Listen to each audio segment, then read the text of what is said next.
Good evening.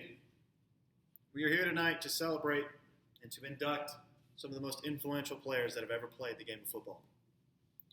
Our first inductee, quarterback, Peyton Manning. Growing up and watching Peyton Manning's entire career, I feel like I, Dru Peyton, am the most credible source to induct my hero, Peyton Manning, into the Hall of Fame.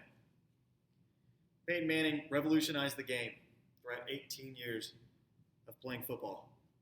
He set records that may never be broken or even reached by any other athlete.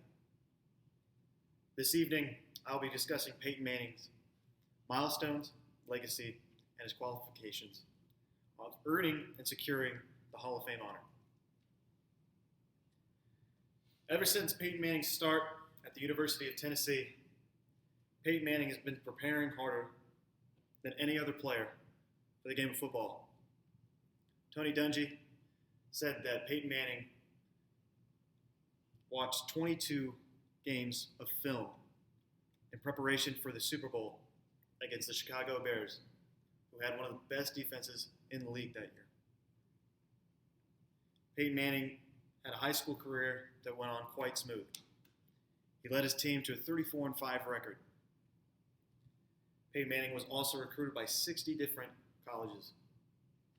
Went on to play at University of Tennessee and started as early as a freshman late in the season. In the NFL, Peyton Manning was a 5-time MVP, setting the record for MVP awards. Manning played in 4 Super Bowls, finishing 2-2, and he played in 27 career playoff games. The phrase Omaha was a trend that we all know. It was something that people didn't understand. No one on the football field, no one watching at home. It was just something that we like to hear. Peyton Manning has always been a classy and polite man.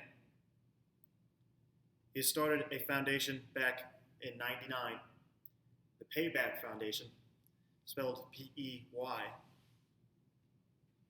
It has raised approximately $10 million for disadvantaged youth. The money is used to help children with these disadvantages. Oddly, Peyton Manning's legacy was determined in the 18th year of his career when he played in the Super Bowl against the Panthers, and it was a make-or-break game for Peyton's career. He went on to win that game and was remembered as a winner because of that victory.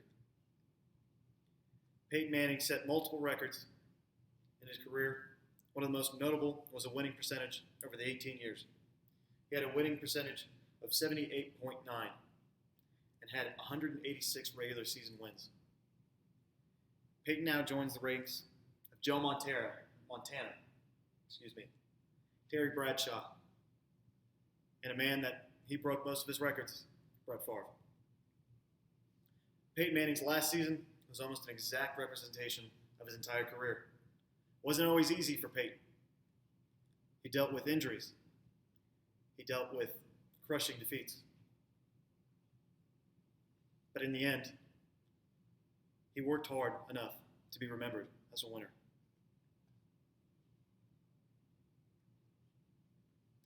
Peyton Manning's milestones, qualifications, and his legacy has placed him in rankings of memorable greats. Once again, beating his arch nemesis in a race, Tom Brady, to the race of Hall of Fame. Whether his arm was capable of 10 to 60 yards, Peyton put his body on the line every week. The thing that defensive players could never do was wrap their brain around his game plan. And now, without further ado, I'd like to induct the most influential quarterback of the 2000s, quarterback Peyton Manning.